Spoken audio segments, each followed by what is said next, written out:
নমস্কার বন্ধুরা, কেমন আছেন সবাই? আশা করছি সবাই খুব খুব ভালো আছেন, সুস্থ আছেন। আমরাও সবাই খুব ভালো আছি।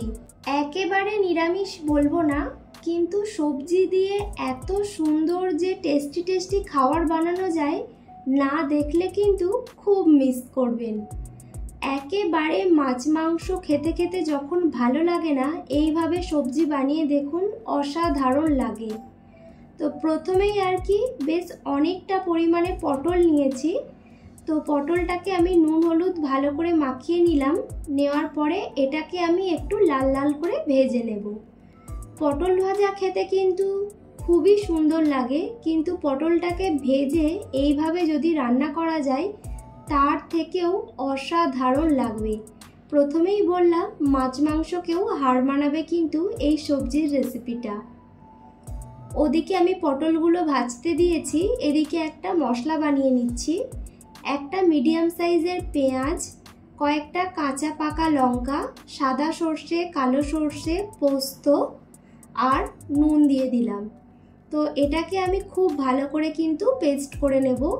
আর নুনটা তো অবশ্যই দিতে হবে, তাতে তেতো ভাবটা একেবারেই আসবে না।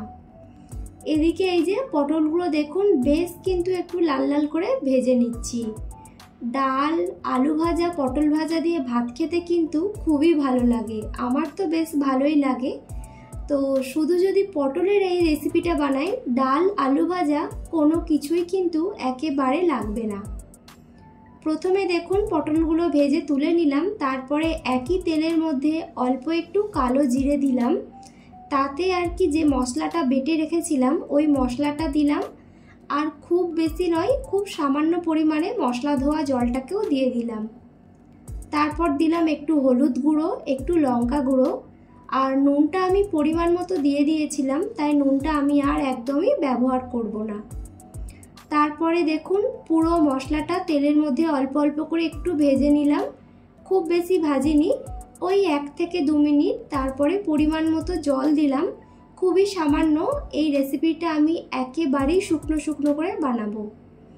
যখনই ঝোলটা ফুটে গেল তখনই আমি পটলটাকে দিয়ে দিচ্ছি।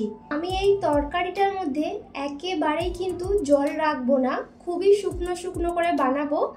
তাই জন্য পটলটাকে অল্প বেশ কিছুক্ষণ ফুটিয়ে আমি কিন্তু জলটাকে শুকিয়ে নেব, তাহলে কিন্তু একদম রেডি হয়ে যাবে পটল সর্ষে।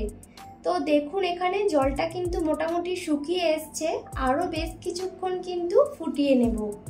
তো অসাধারণ টেস্ট হয়, পারলে একটিবার বানিয়ে দেখবেন। খুবই সহজ একটি রেসিপি, খুব তাড়াতাড়িও হয়ে যাবে আর খেতে অসাধারণ লাগবে। আর এই যে শেষে দিয়ে দিচ্ছি 1 চামচ মতো কাঁচা সর্ষের তেল, এটা তো দিলে আরও টেস্টটাকে বাড়িয়ে দেবে।